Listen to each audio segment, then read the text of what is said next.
Relations, Dr. Arif Setyanto.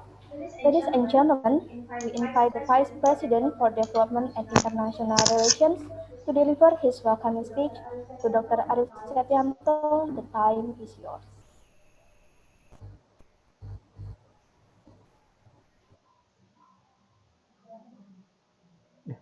Pak, masih mute, Pak. Mute. Udah.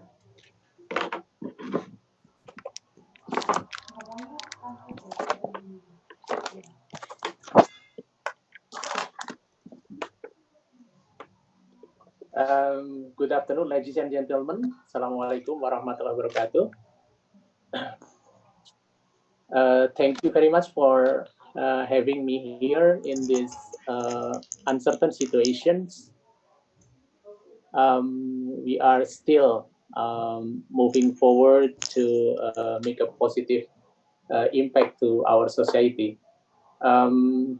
Thank you for the cooperation with University of Amikom.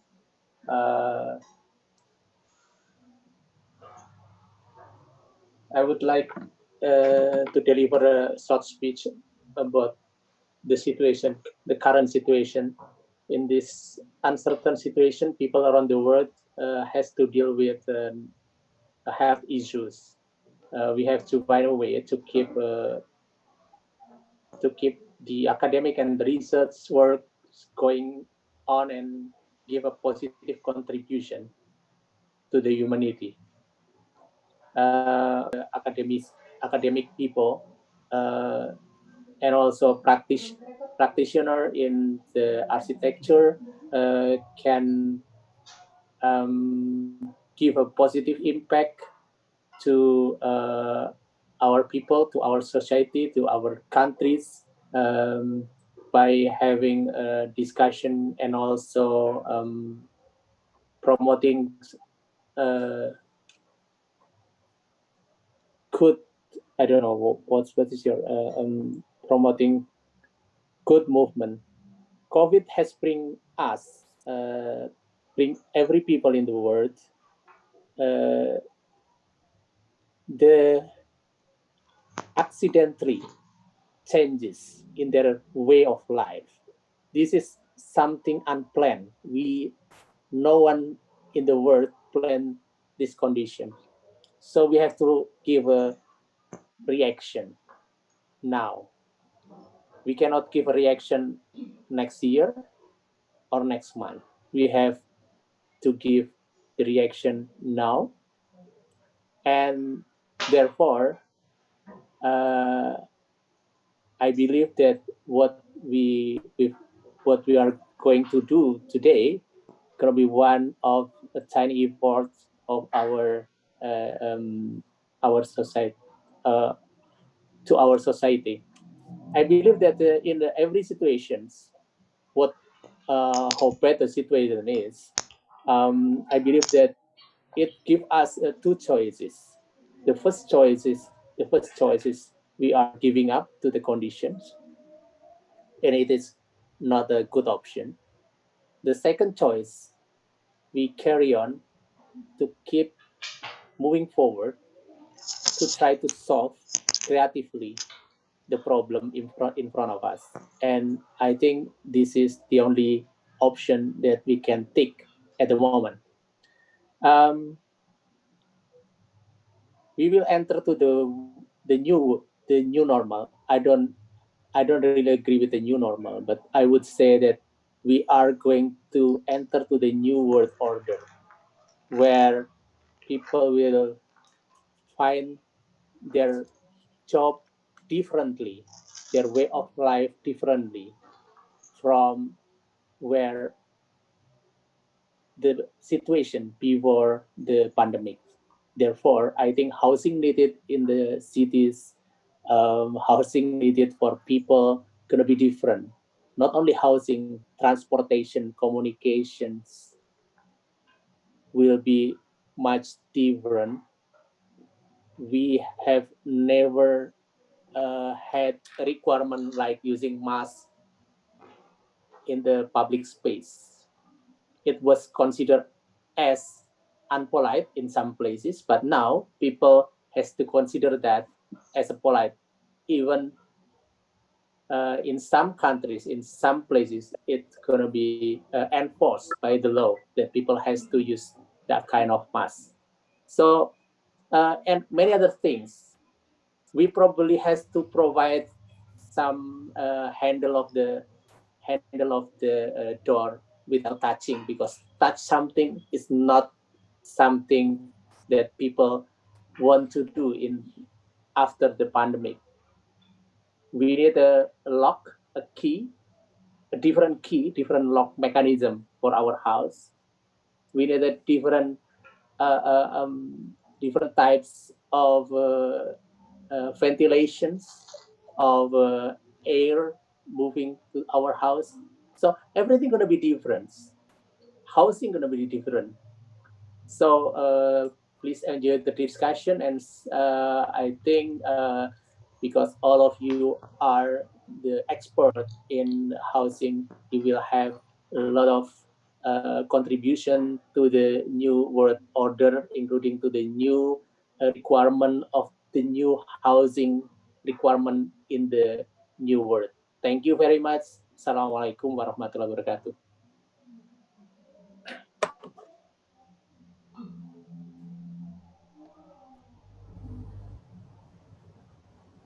Thank you, Dr. Arif Setianto, for the welcoming speech.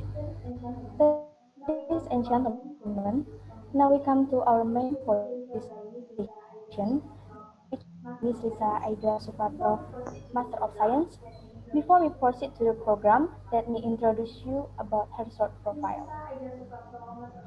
Ms. Risa Aida Suprapto, Master of Science. She is lecturer in Architecture Study Program Universitas Amikom Yogyakarta. She was studied bachelor degree in 11 Maret University in 2009. After that, she continued her master in urban design in Gajah Mada University. She has many professional experience. Among others are speakers in ASEAN Architect in the Academic Assembly Manila, Philippines. Stop, stop, stop. Suaranya lama ya.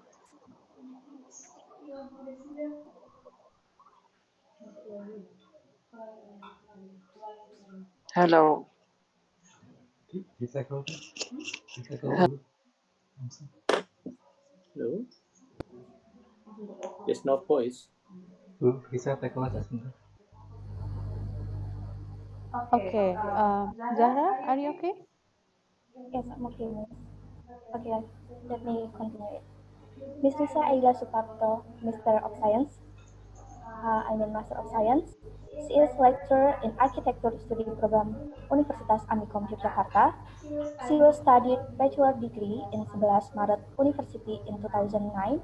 After that, she continued her master in urban design in Gajah Mada University. She has many professional experience. Among others are speaker in ASEAN Architect in the Academic Assembly, Manila, Philippines, then expert lecturer for Faculty Development Program in Chandigarh University, India, and also as urban designer for several neighborhood development programs in Indonesia. Now, without any further ado, the program will be moderated by Ms. Risa. Ms. Risa, the time is yours.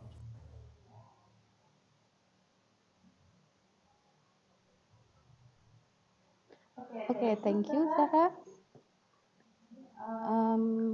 Good afternoon, everyone. Excellencies, the Vice President for Development and International Relations, Dr. Arif Setianto, the Honorable Dr. Jocelyn Rivera Lutap, FUIP MSRH DPA, the Honorable Ms. Vidya Spey Putri, Master of Human Settlement EIE, ladies and gentlemen, dear colleagues and friends, I'm Risa Aidila Suprapto. It is an honor to meet all of you here. I hope you all stay safe no matter where you are, and we can face the challenge of COVID-19 pandemic together. It is known home is the primary need of every human being. The developing world's population increasing housing needs. Big cities in Southeast Asia have been very urgent to create a habitable place for its inhabitants. The number of people moving to cities in Southeast Asia is increasing. Housing shortage or housing backlog is a challenging issue faced by almost all major cities. Housing supply by the government is not as fast as the addition of housing needs. Through this online session, we will have perspective and opinion from both speakers and we can have discussion afterward. I would like to welcome and introduce our first speaker, Dr. Jocelyn Rivera Luta. She is Dean College of Architecture and Fine Arts in Polytechnic University of the Philippines. She was studied a bachelor degree in Far Eastern University in 1988. After that, she continued her master in architecture, Santo Tomas University in 2004. And then in 2010, she finished her first doctoral degree in Eulogio Amang Rodriguez Institute of Science and Technology. She has many professional experience. Among others are associate professor in College of Architecture and Interior Design, Polytechnic University of the Philippines since 1993 until now. She also program accreditor for accrediting agency of Carter College and universities in the Philippines. Then also speaker for Professional Development Commission on Capability Seminar and Workshop, Architectural Education, United Architect of the Philippines. Okay, without further ado, Mrs. Jocelyn, the time is yours.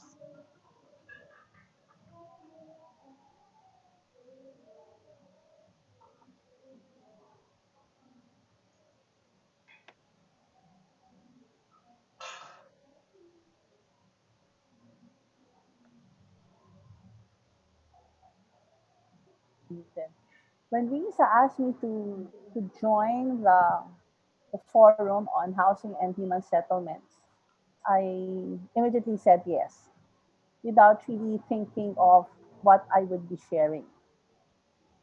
But what I did was to work in it right away. But a few days ago, I was asking Lisa, who are our OCHINs? And she told me that it would be students of architecture, professionals in the field of the built environment, colleagues from the government sector, and so it's a conglomeration of all people who are into the built environment.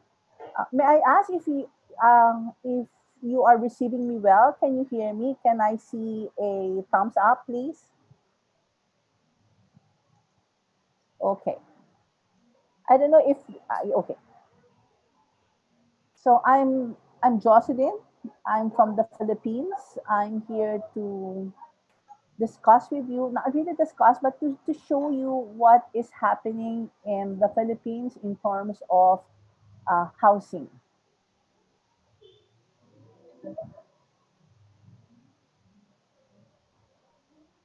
Okay.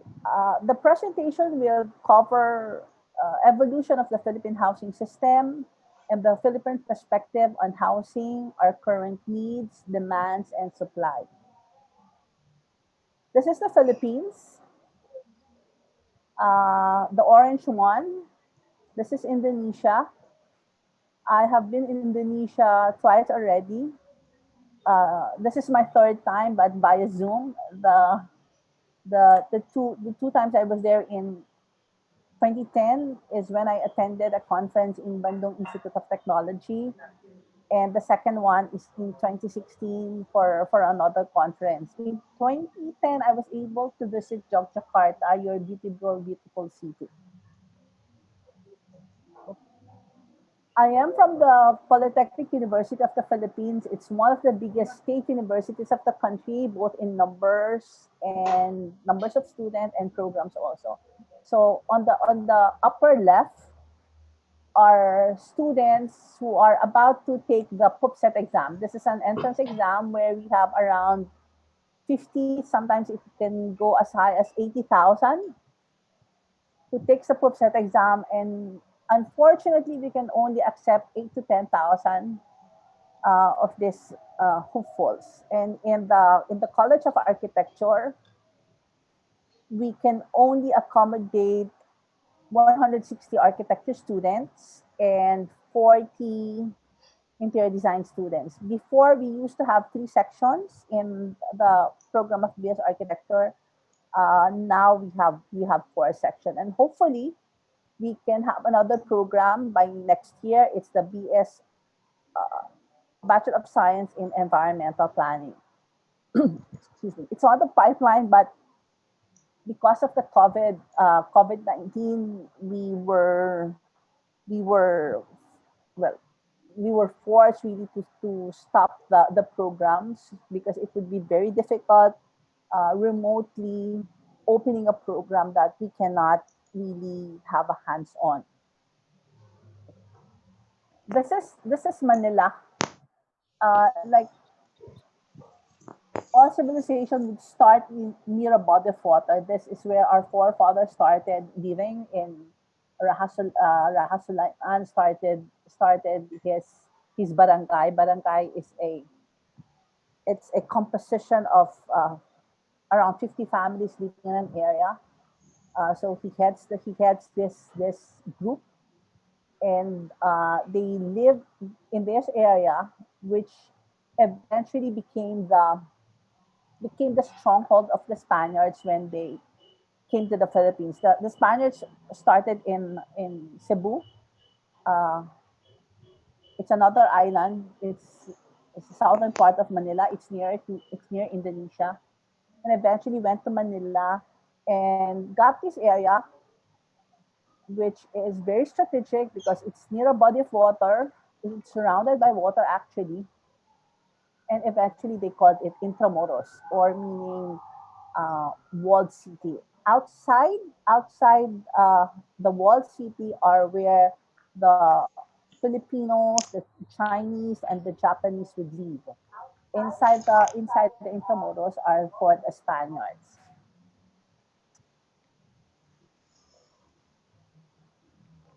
This is another map showing Intramuros, which is in grid, and this is one whole contained in as a community. There are churches, there are schools, houses, offices of the governor are all in this area. This is how it is in Intramuros right now. I think Lisa was able to visit Intramuros during her last visit in 2019 Yeah, when we yeah, had I yeah was. Yeah, when we had that's awesome. first Asian architects first Asian architects in the Academe Academic Assembly. assembly. Yeah, I hope we can have it again in the near future. There are 2 architectural school inside Intramuros. One is the Mapua Institute of Technology. Now it's Mapua University, where we had the ceremonial exchanging of commitment, Amikom and PUP. And another one is the Pamantasan ng Lungsod ng Manila, where they also have an architecture program.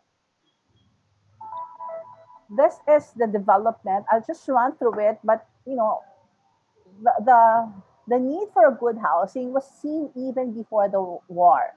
So when because it's near the water, so remember in our history class, students and colleagues that all civilization would start near a body of water, and everybody would go there, and since there were barter, there were trade, there's a very significant strong economy. It's not only in the Philippines. It happened in UK. It happened in the United States, where there's a influx of people wanting to work. So the tendency is there were work, but there were really no housing available for them. They were able to see this. In fact, they were looking at slum clearance and housing project even as early as 1920. Uh, they also saw that there's a need for us to have housing. So it was developed by President Quezon, and he called it People's Home Site Corporation, where he was able to get a big space of lot It's called the Diliman Estate. It was owned by the Arroyos. The family of the husband of one of our former president, President Gloria Macapagal Arroyo. That area was converted into housing. But the houses then was a lot different because they would have as big as 150 square meters of lot and around 60 square meters of houses, which we will see how the transition from this big chunks of lot was reduced to the bare minimum. Then we had the war. The Manila was devastated. A big part of Manila was on the ground. So there was a need for the National Urban Planning Commission. Of course, between the 30s and the 50s, we all know that Burnham designed the City Beautiful Manila, which which was never translated fully. It would have been a different story if you were able to follow his plan, his recommendation, even in Baguio, which is the summer capital of the Philippines, where he designed it also. But again, it might be as small as 10% of his recommendation. Post-war, there were the capital was Quezon City. It was our capital for the next 28 years until finally when Ferdinand Marcos became the president, he he espoused the new society. This was in 1965 to 1986, where he has this human settlement concepts, planning programs, and the like. After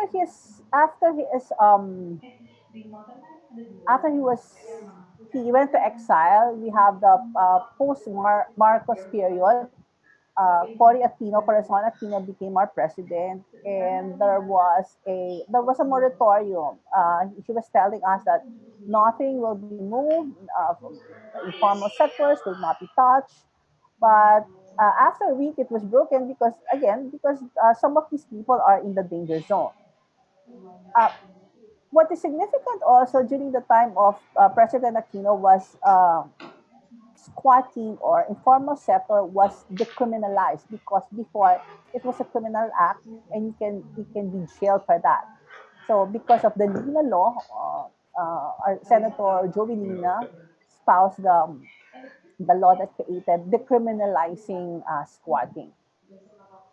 After him is after Cory Aquino was President Ramos, who focused on Smoky Mountain development. Smoky Mountain is the it's a it's the dump site, which was converted into housing facilities. Same is true with Tondo, another area where we would dump the garbage, and it was converted because again, wherever there is work, even though how difficult it's a magnet, especially for people in the rural areas because they felt that there are really no development in the rural area, and the only way they could have a fighting chance is to go in the city. And once they are in the city, they would find it's difficult, then they would just take any job. So a lot of them are attracted to this garbage site because there's money, literally money in the garbage, although it was really very difficult. President Gloria Macapagal-Arroyo started monetizing our. So I was talking about this was the pre-period. These are the houses that we have in 40s. This is the Diliman Estate. Uh, these are the project houses, which was developed during the Quezon period.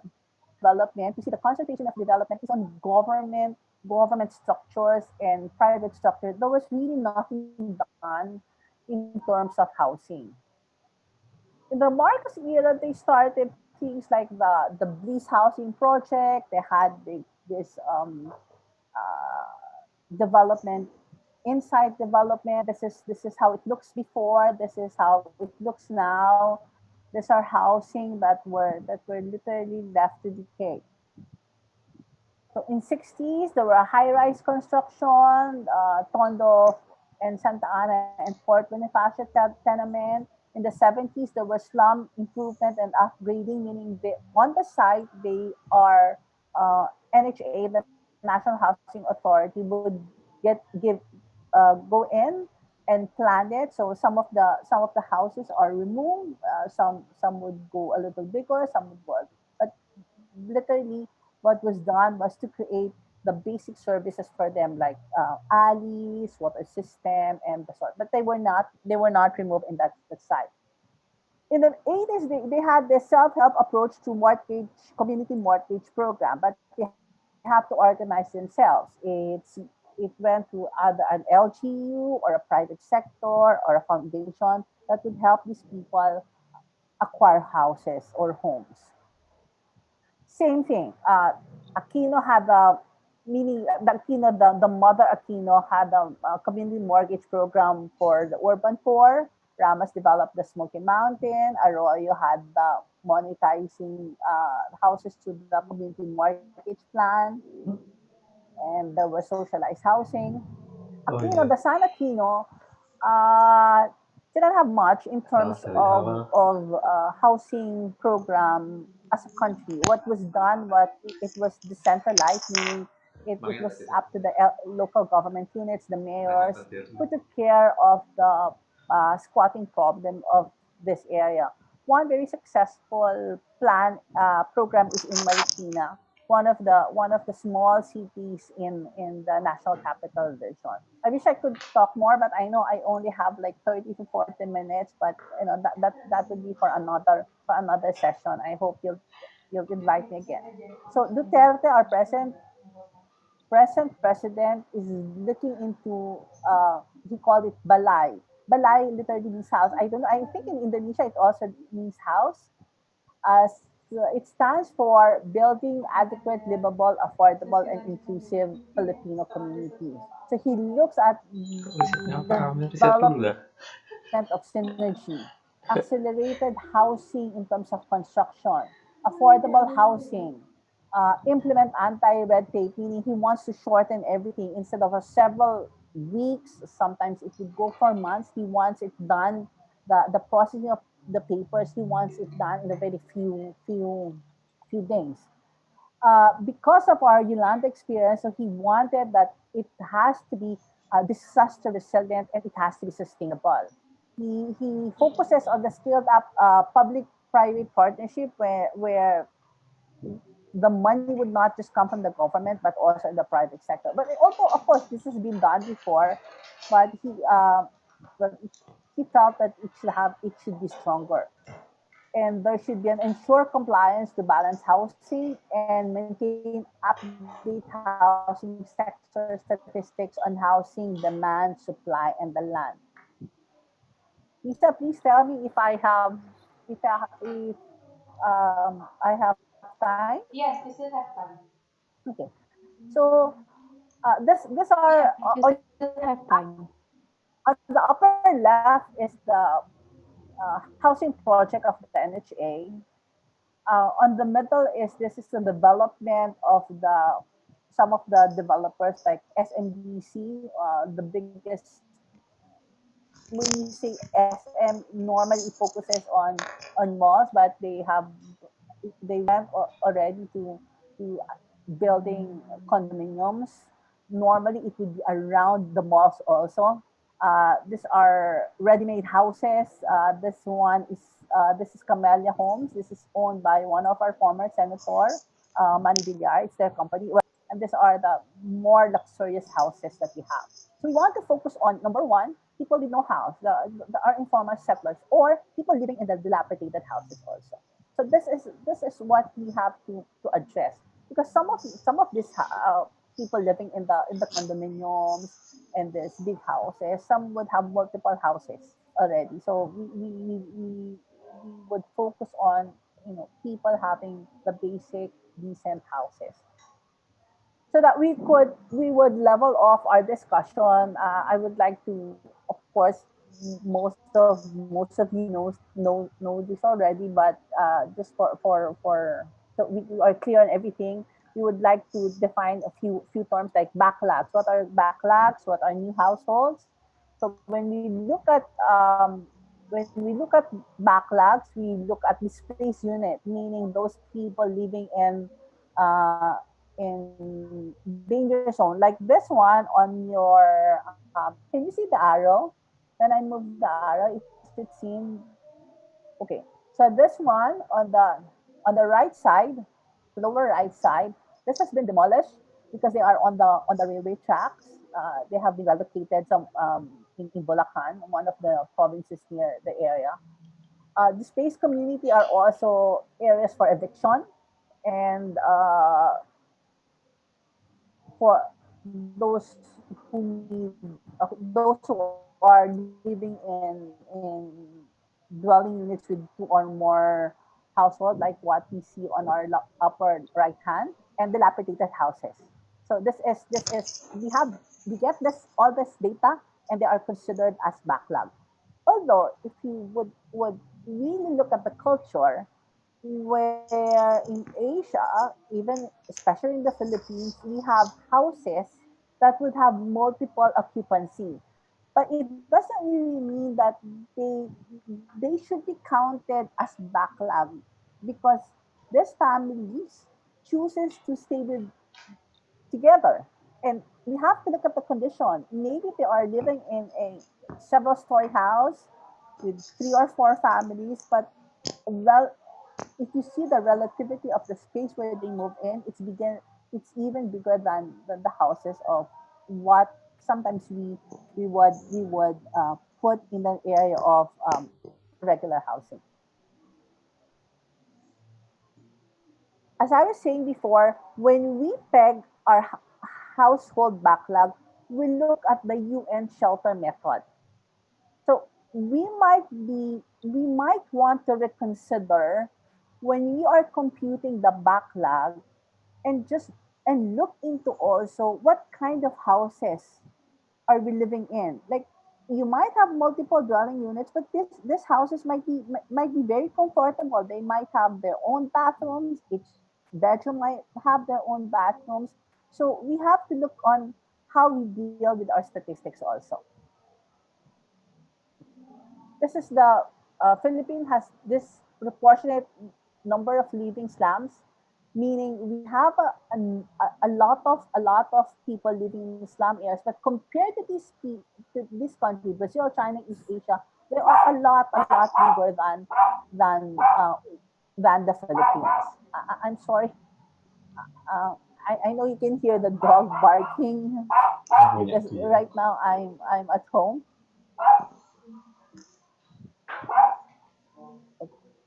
So this is the map of the distribution of uh, our informal sector, and you can see that there is a very high concentration in the national capital region, and there's also a big concentration in areas in the city areas.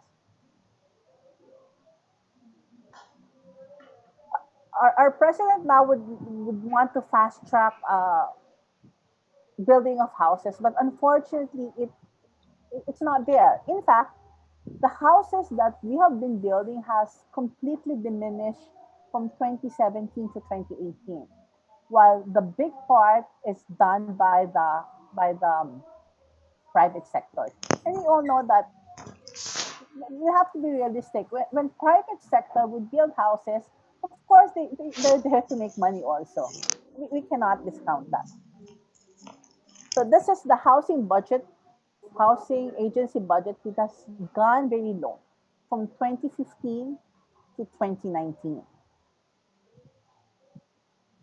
I was sharing this with one of our speakers that she was telling me that Vidya, she was telling me that the backlog in Indonesia is around 13,000. I think we're coming to that number also. And if you look at it, we're a lot smaller than Indonesia. So we cannot really afford that number of housing backlog. So these are the objective. The President Duterte created a roadmap for housing from 2018 to 2030. So they are seeing that the housing industry operating environment should look at the critical factors. They look at the objectives, they have timelines.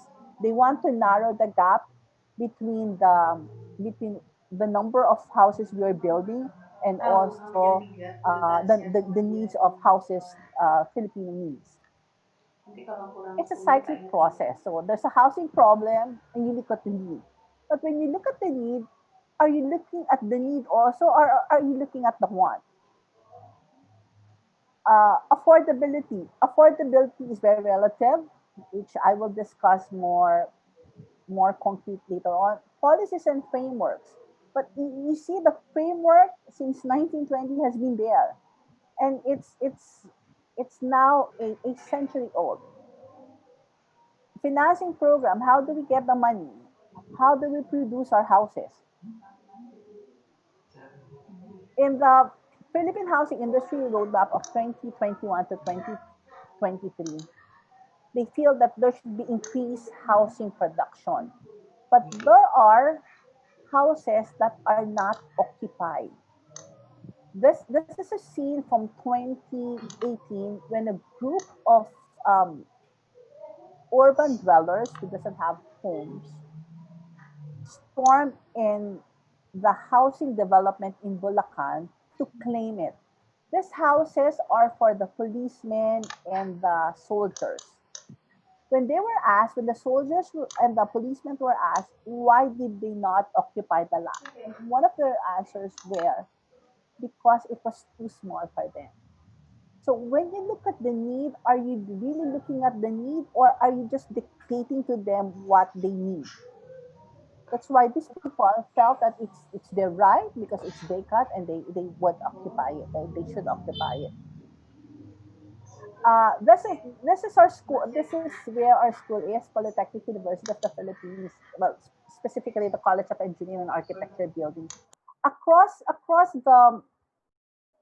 the school is a it's GSIS Metro Homes. GSIS stands for Government Service Insurance Society. I forgot the S one. I'll try to remember it later. But basically, the housing is supposed to be for government employees. So there are three phases. This is phase one. This is phase two. And the phase three was eventually converted into it was initially as a condotel and was eventually it was sold to PUP and this building, the peak the beige one is now converted into classrooms for the Polytechnic University of the Philippines. When I started teaching in 1993, I just revealed how old I am. Uh, they were starting there were around 3 to 4 buildings. Eventually, they went 8 buildings was constructed in that area. I tried to study this building in 2004 for my thesis, occupancy rate of housing, and I found out that uh, and it was in 1993 when most of the structures were open. But in 2003, the occupancy rate was 87% to 82%.